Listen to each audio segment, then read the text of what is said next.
ओम स्वस्ति न इंद्रो विद्रसवाः स्वस्ति नः पूषा विश्ववेदाः स्वस्ति नस्त्राक्ष तेलंगाना हास्तिनि हासेफा जिष्णु देवबर्मानि याक्तै आगरतला गोराखबस्तियाव तंमा कुंजबन पोर्टिं यूनियन क्लाबनि पूजा मण्डप फियोगै रिजाखा सांग्रंसालो अ सालनि पान्दाव हासेफानो कारि मानजाखा विधानसभानि खुकफां याकचु रामप्रसाद पाल मानजाखा होदा हामखानि सामुं तांनाय पापिया दत्त एमएलए कसाब दिलीप दास खुबै कुबनि आदंग्र अ सालनि पूजा मण्डप फियंगमना कितेंगै कगनारखा तेलंगाना हास्तिनि हासेफा जिष्णु देवबर्मा এবং বহু বাংলায় বক্তৃতা দেওয়া যায় সেখানে এই বক্তৃতা টানতে হয়ে গেছে আমি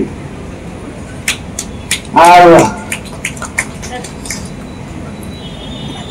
গতবারও ছিলাম এই ক্লাবে পুজোর আগে এসেছিলাম পুজোর সময় থাকতে পারিনি এই কারণে কারণ হায়দ্রাবাদে অনেক পুজো হয় হায়দ্রাবাদ শহরে প্রায় 8 লক্ষ বাঙালি আছে এবং ত্রিপুরার মধ্যে অনেক আছে আইটি সেক্টরে হেলথ সেক্টরে সার্ভিস সেক্টরে অনেক ত্রিপুরার লোক আছে তো ওদের একটা দাবি থেকে যায় যে আমি যেমন হায়দ্রাবাদে থাকি প্রদর্শনী প্যান্ডেলে যেমন যায় আর বিশেষ করে ত্রিপুরা থেকে যাওয়ার পর থেকে দাবিটা বেড়ে গেছে তাই গতবার ছিলাম না এবারও আমি পুজোর আগে চলে যাচ্ছি পরশু দিন চলে যাবো আমি সবাইকে আমার শুভেচ্ছা দুর্গাপুজো একটা বিশেষ একটা আনন্দ অতিথি করা উচিত হয়তো আমাদের কিছু পশ্চিমবঙ্গের মধ্যে এত জাঁকজমক নিয়ে বড় নেই কিন্তু আন্তরিকতা অনেক আছে এবং আমি এই ক্লাবটা তো আমার বাঙালি ক্লাব বহুদিন ধরে দেখি আমি এই ক্লাবটাকে আস্তে আস্তে বড় হয়েছে আর এই ক্লাবের নাম সবসময় ছিল খেলাধুলায় ক্রিকেট খেলায় ফুটবল খেলায় এখন দুর্গাপুজো বেশ বড় করে করছে টাউনের লোক ওটা ক্লাবে আসে এখন দুর্গাপুজো দেখার জন্য আগে যখন আমরা কলেজে পড়তাম এখানে ছোট পূজা হতো আজকে কিন্তু পূজা অনেক বড় হয় এই ক্লাবে এবং টাউনের লোক ওটা ভোগাবস্তি আসে পুজো দেখার জন্য উৎসব বাজারে যায় সুতরাং দুর্গাপূজার মতো উৎসব যেটা আসলে জাত পাত ধর্ম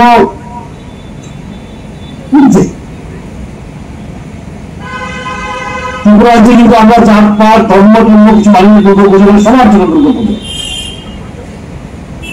দুর্গাপুজো ফল আনন্দ ফল আমরা সবাই মিলে আনন্দ করি আর ত্রিপুরার জন্য বিশেষ একটা আছে আমাদের সাংস্কৃতিক উৎসব হয় অনেক ত্রিপুরার জন্য কালচার প্রিয় একটা আমি প্রায় বলি হায়দ্রাবাদে বলি মানুষজনকে কালচারাল অ্যাওয়ারনেসটা ত্রিপুরার অনেক বেশি আমরা হয়তো ছোট হতে পারি মনটা বড় সবাইকে নিয়ে উৎসব করা সবাইকে নিয়ে খাওয়া দাওয়া করা বস্ত্র বিতরণ করা পুজোর সময় একসঙ্গে মিলে আড্ডা মারা সেটা একটা বিশেষ একটা অ্যাটমসফিয়ার আছে আমি হায়দ্রাবাদে পাই আমি দুর্গাপুজো দেখতে হলে ত্রিপুরা আগরতলায় যাবে ত্রিপুরাতে যাবে একটা নতুন একটা অ্যাটমসফিয়ার পাওয়া যায় কলকাতায় দুর্গাপুজো খুব বড় হয় ভিড় এখান থেকে আরেকখানে যেতে খুবই কষ্ট হয় বিরাট বিরাট স্টল লাগে কিন্তু দুর্গাপূজার একটা ফ্লেভার যে ত্রিপুরা আছে এখানে বিশেষ একটা ফ্লেভার আছে এখানে সকলে মিলে দুর্গাপূজা করে পাহাড়ে হোক সমতলে হোক বাঙালি সমাজ হোক জনজাতি সমাজ হোক সব সমাজে দুর্গাপুজো হয় কেউ বড় হয় কেউ ছোট হয় কেউ ঘর পূজা করে কিন্তু হয় আনন্দ সহিত হয় সবাই আনন্দ করে এই বছরে কয়েকটা দিন আমরা সবকিছু ভুলে আমরা আনন্দ করি আর বেশ ভালোভাবে ডিসিপ্লিন ভালো হয় পূজা এটা আজকে থেকে না আমরা যখন বয়স কম তখন থেকে দেখি যে আগরতলার পূজা ইজ এ ভেরি ডিসিপ্লিন পূজা। যারা ক্লাবের মেম্বাররা আছেন, ভলেন্টিয়াররা আছেন, ওরা খুব কাজ করে 5 দিন 6 দিন প্রসাদ বিতরণ, যারা দর্শন করতে আসে ওদেরকে নিয়ে যাওয়া, বয়স্ক লোককে বসানো, এই কালচারটা যেন থেকে যায়। আমাদের নতুন জেনারেশন বেশিরভাগই মোবাইল ফোনের উপরে, সবই ভার্চুয়াল, অ্যাকচুয়াল কিছু নেই। এই কয়েকটা দিন অ্যাকচুয়াল হয় আমাদের, আমরা কথাবার্তা বলে আনন্দ করি একসঙ্গে। নাহলে তো আমরা বেশিরভাগ সময় চলে যায় স্ক্রিন দেখতে দেখতে, হয় বা ফোনের স্ক্রিন, নাহলে কম্পিউটারের স্ক্রিন, নাহলে ট্যাবলেটের screen.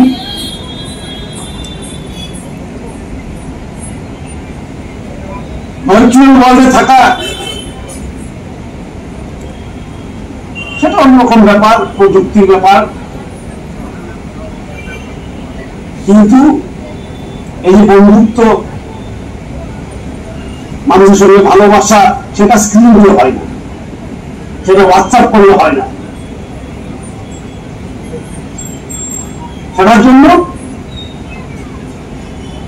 there must be interaction। একজন আরেকজনের কথা বলতে হয়, একসঙ্গে উৎসব করতে হয়, একসঙ্গে খেতে হয়। সেটা আমার ভারতীয় সংস্কৃতি, আর সেটাকে রক্ষা করার সমান দায়িত্ব। আমার মনে আছে আগে আমরা যখন বয়স কম ছিল শারদ উৎসব বলতো, আসলে শারদ উৎসব দুর্গা পূজায় এটা মার আরাধনা, আর প্রার্থনা একটাই, মা যেন সকলের উপর কৃপা রাখে। ধর্ম, জাতি, টাকা আছে কি গরিব লোক, ধনী লোক, সবকে মা যেন আশীর্বাদ করে। রূপাং দেহি জয়ং দেহি যশো দেহি কিশোর দেহি, সবকে মা যেমন সাফল্য, সেটাই আরাধনা করা হয়। সেটা এখন ত্রিপুরার একটা কালচার হয়ে গেছে, আজ পুত্র আমার থেকে। এটা আমাদের একটা কি হয়েছে, ত্রিপুরাজ্যের পরিচয় হয়ে গেছে দুর্গা পূজাটা। সেটাকে সুন্দরভাবে করা এবং এই ক্লাব কালচারটা, ক্লাবে কাজ করা, সেটা একটা সাংস্কৃতিক ব্যাপার। বস্ত্র বিতরণ, খেলাধুলা, দুর্গা পূজা, আজকাল গণেশ পূজাও হচ্ছে, ভালো। এই পুজোগুলির বিশেষ স্থান আছে ভারতবর্ষে। এটি সোশ্যাল ইন্টারাকশন। আমরা পুজো বলি, পুজোকে যদি আমরা ব্যাখ্যা করি না কি বলে নতুন ভাষায়, এটাকে বলবো আমরা একসঙ্গে প্রার্থনা করা, সোশ্যাল ইন্টারাকশন।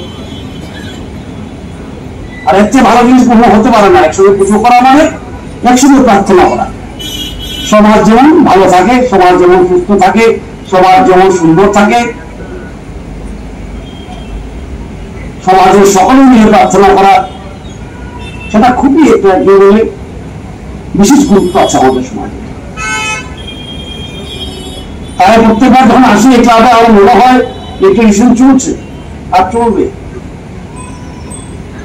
বিশেষ করে ইউথরা যারা আছে চালিয়ে রাখতে হবে, অন্তত বছরে 5-6 দিন যেমন আমরা একসঙ্গে কাটাই। আর তারপরে তো কোন আছে পরে করতে পারবে। These few days are for the সমাজের কাজ করা। দুর্গা পূজা করা মানে সমাজকে সুস্থ রাখা, একসঙ্গে বসা, একসঙ্গে কাজ করা, একসঙ্গে প্রসাদ বিতরণ করা, একসঙ্গে মাল আরাধনা করা। আমরা ওকে বলি কিন্তু এই কম্পিউটার নিয়ে ওকে আসবে না, এই পুজোতেই আসবে না। আমরা ইউনিটি বলি, আমরা ইউনিটি ডাইভার্সিটি, ইউনিটিটা এখানে আছে। যখন আমরা একসঙ্গে প্রার্থনা করি, একসঙ্গে বসি, একসঙ্গে আলোচনা করি, বস্ত্র বিতরণ করি, মানুষের বাড়ি বাড়ি আমরা প্রসাদ পৌঁছিয়ে নিই, সেটা দিয়ে ঐক্য আসে। হোয়াটসঅ্যাপ দিয়ে ঐক্য আসে না, সেটা দিয়ে প্রচার হয় ভালো, সেটা দিয়ে ভালোবাসা হয় না সমাজে। সুতরাং আমি পঞ্চমান স্পোর্টিং ইউনিয়নকে ধন্যবাদ দেই, ওরা একটা সুন্দরভাবে পূজা করছে প্রত্যেক বছর। গতবারও ছিলাম, যখন মন্ত্রী ছিলাম তখন আসতাম, দিলীপবাবু আসতেন, দিলীপবাবুর সঙ্গে আমার সঙ্গে দেখা না হলে পুজোর সময় দেখা হতো, আর এইটা আমি নিশ্চয় দেখা হতো। আর গতবার আমাদের ডেপুটি স্পিকার ছিলেন, ডেপুটি স্পিকার তখন দেখি স্পিক করলো না এবার, ডেপুটি স্পিকার আবার স্পিক নয় কেন? আগামী 21শে সেপ্টেম্বর থেকে 29শে সেপ্টেম্বর পর্যন্ত গোপীনাথ জুয়েলার্স নিয়ে এসেছে স্বর্ণ শারদিয়ার আকর্ষণীয় অফার। সোনার গয়নার মজুরিতে 25% ছাড়, রূপোর গয়নার মূল্যে 15% ছাড় ও হীরের গয়নার মূল্যে 15% ছাড়। তাছাড়াও প্রতি গ্রাম সোনার গয়নার মূল্যের উপর পাচ্ছেন 250 টাকা ছাড়। মেগা ড্রয়ের মাধ্যমে 3টি LED টিভি, 3টি স্মার্টফোন ও 3টি হোম অ্যাপ্লায়েন্স জেতার সুবর্ণ সুযোগ। এছাড়াও থাকছে ডেইলি লাকি ড্রয়ের মাধ্যমে 27টি হোম অ্যাপ্লায়েন্সেস জেতার সুযোগ এবং প্রতিটি কেনাকাটায় পাবেন নিশ্চিত উপহার। এবার গোপীনাথ জুয়েলার্সের সাথে সোনা কিনুন নিশ্চিন্তে, কারণ প্রতিটি ক্রয়ে থাকছে অ্যাশিওরড জুয়েলারি ইন্স্যুরেন্স আমাদের পক্ষ থেকে। অফারের দিনগুলোতে আমাদের শোরুম রবিবারেও খোলা থাকবে। গোপীনাথ জুয়েলার্স, শুদ্ধতা ও অনুভূতির যুগলবন্দি। আমাদের ঠিকানা Hariganga Basak road, Agartala, central road, Silchar, station road, Sribhumi. শুভ শারদিয়া, শুভ হোক শারদিয়ার উৎসব।